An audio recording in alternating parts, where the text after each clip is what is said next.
छत्रपती संभाजी महाराजांवर अंत्यसंस्कार कसे झाले? गोविंद आणि गणपत महार यांचे कार्य.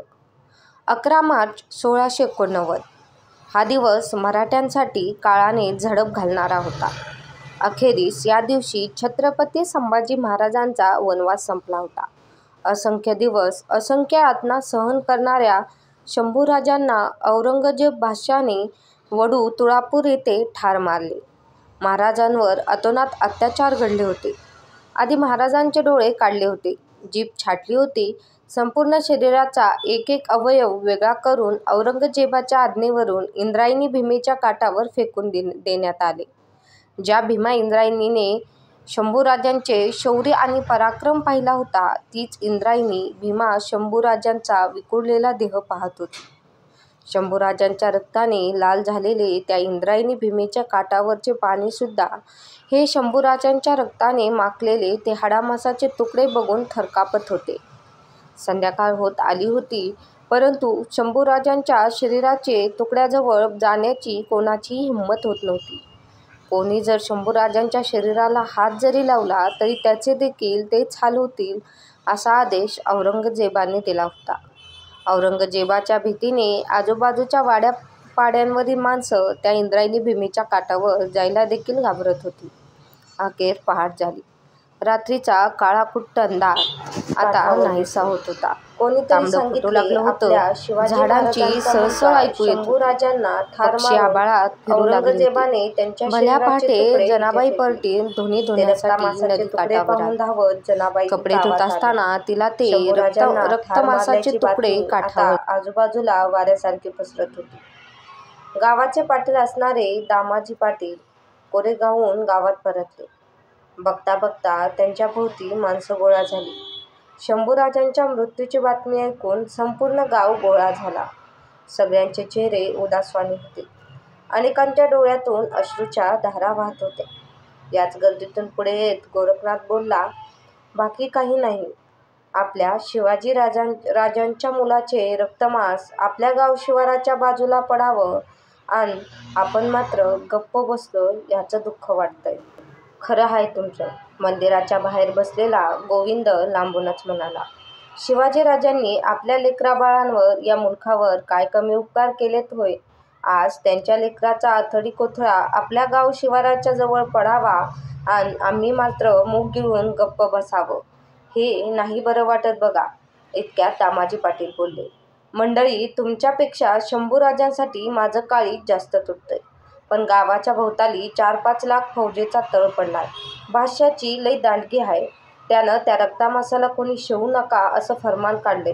खरे पाटील, आज दिवसभर 10 गावातलं फारसं माणूस बाहेर पडलेलं दिसत नाही. उगाच बादशाची कळ नको काढायला.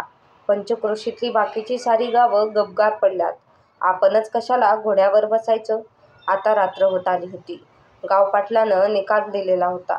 गावकरी आपल्या घराकडे परतले होते. भाकर तुकडा खाऊन अंथरुणावर पडायची तयारी करू लागले.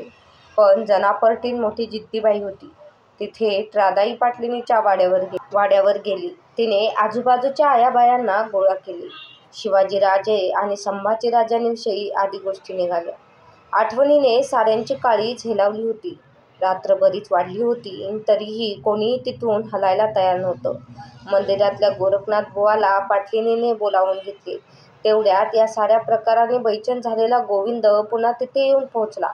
आपल्या हातातील काठी खाली ठेवत दूरवर बसला. आता जनाबाई बोलू लागली, आम्ही असंच उठून गेलो आणि शंभूराजांचे मांस गोळा करून आणले. जर त्याला अग्नी दिला तर बादशाह करून करून काय करेल, गाव जाळील इतकंच ना. जनाबाईच्या बोलण्याने राधाबाई पेटून उठली. त्यातच गोरखनाथ बोलले, आपल्या रीतिरिवाजाप्रमाणे गावात चावडी नाही तर नदीजवळ कधीही कोणा बेवारस माणसाचं प्रेत आढळलं तर ते प्रेत उचलावं, त्याच्यावर अग्निसंस्कार करून मनुष्यदेहाला मुक्ती द्यावी असं शस्त्र पुराण सांगतं. गोविंद म्हणतो, इथे शिवाजी राजाच्या लेकराचं तुकडं बेवारशासारखं नदीकाठी पडलंय आणि आम्ही सारे नामर्द बांगड्या भरून गप्प. आता मात्र साऱ्या स्त्रिया पेटून उठल्या. चला नदीकाठी चला असा एकच आरोळा उठला. बाहेर गच्च काळोख, पण साऱ्या लेकीबाई पदर खोचत एकाच निर्धाराने तयार झाल्या. वाड्यातील हा गलका दामाजी पाटलांच्या कानावर गेला. आज झोपलेला पाटील गडबडीने बाहेर आला. कारभारनी काय हा पोरकटपणा लावलाय? बादशाने गावावरून गाढवाचा नांगर फिरवला म्हणजे कळलं तुम्हाला. कारभारी, शिवाजी महाराजांच्या लेकराचं मांस घारी गिधाडांना देण्यापरीस आपण आणलेले काय वाईट? असा गाव आणि असा जुलूम हवा कशाला? सांभाळा तुमचा गाव आणि घर. निघालो आम्ही. राधाई पाटलीन तरातरा वाड्यातून बाहेर पडली. तिच्याबरोबर जना पलटीन आणि वडू गावातील समग्र स्त्रीशक्ती झपाट्याने बाहेर पडली. नदीच्या दिशेने त्यांची पावले पडू लागली. हातात काठी घेऊन गोविंद सगळ्यांच्या पुढे होता. एकदाचा नदीकाठ आला. आसमंतात काळा अंधार होता. त्यात बादशाच्या फौजेची भीती होतीच. सगळ्या आयाबायांनी सहज वळून एकदा पाठीमागे बघितले तर गावातील सगळी मंडळी त्यांच्या पाठोपाठ धावतच नदीकिनारी येत होती. त्यांच्यासोबत दामाजी पाटीलही होते. मध्यरात्र असल्याने औरंगजेबाचे सर्व सैन्य त्याच्या छावणीत ढाराढूर झोपलेले होते. गावकरी दबकत दबकत पुढे आले. त्यांनी कुडाचा चुला पेटवला. त्यांच्या फुटफुटत्या प्रकाशात नदीकाठी शोधाशोध चालू झाली. शंभूराजांचे कान, पाय, हाताचा तुकडा असे एक अवयव सापडू लागले. गावकऱ्यांनी डोक्याचे पागोटे, नेसूची धोतर सोडली.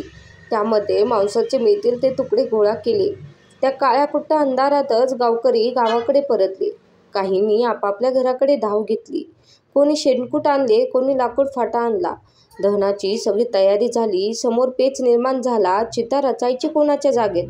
दामाजी पाटील आता आपल्या सर्व जमिनीवर पाणी सोडायला तयार होते. त्यांचा जमीन जुमला हा तिथून कोसभर अंतरावर, शिवाय तेथून बादशाचा तळही अगदी जवळच. बाकीचे जमीन मालक घाबरले. उद्या बादशाचे सैनिक आले आणि जमिनीचे मालक कोण म्हणून आपलाच गळा कापला तर? संपूर्ण गाव कुजबुजत होता. शेवटी गर्दीच्या कोपऱ्यात उभा असलेला गोविंद पुढे धावला. गाव शिवाराजवळील त्याची जमीन दाखवत म्हणाला, या इकडं, ही आम्हा महारांची वतनी जमीन. इथं आमच्या जमिनीत द्या अग्नी शंभूराजांना. समजा उद्या बादशाचे संकट आलंच तर कुठंबी निघून जाऊ. आम्हा गरिबांच्या ताटलीत हात घालून घुगऱ्या खाणारा राजा आहे माझा शंभूराजा. कसं विसरू आम्ही? तिथे गोविंदच्या जागेत सरण रचलं गेलं. बादशाची फौज कधीही अचानक गावात येऊ शकत होती. दामाजी पाटलानं गावातील तन्याबाण पोरांना गाव शिवारात उभे राहून लक्ष ठेवायला सांगितलं. अचानक वैराची घोडी धावत आली तर त्यांना वेशीबाहेरच अडवा. गोफिनीतल्या दगडाने लोळवा एकेकाला. प्राण गेला तरी चालेल, परंतु अग्निसंस्कारात अडथळा येऊ देऊ नका, असे दामाजी पाटलाने पोरांना बजावून सांगितले. गोरखनाथ बुवांनी बेलपत्र आणि तुळशीपत्र वाहिली. अखेर शंभूराजाच्या चितेला अग्नी दिला गेला. आग दडादडा पेटू लागली. आगीच्या ज्वाळा काळ्या अंधारात वर आसमंतात गेल्या. गावकऱ्यांना हुंदका फुटला होता. आयाबाया तर जोरजोरात रडत होत्या. पोरं तर दहाय मोकलून रडत होती. पुरुष मंडळी देखील गुरासारखे हंबरडा फोडत होते. अरे रायगडाच्या राजेश्वरा, कुठून कुठं आलास र पाखरा? त्या शोकाला अंत नव्हता. लोकांच्या डोळ्यातून अश्रूच्या धारा वाहत होत्या. पहाट होण्याआधीच राजाची चिता विझवली गेली. राजांची गरम रक्षा घेऊन पुन्हा सारा गाव भीमेच्या काठाकडे धावला. तांबडं फुटायच्या आत ती रक्षा नदीत अर्पण केली. आता उजाडू लागलं होतं. पाखरे जागी होऊ लागली होती. नदीकाठावर जमलेला तो वडू गाव एकमेकांकडे अभिमानाने बघत होता. एक महान कार्य आपल्या हातून घडल्याचे समाधान साऱ्यांच्या चेहऱ्यावर होते. संदर्भ संभाजी कादंबरी. लेखक विश्वास पाटील.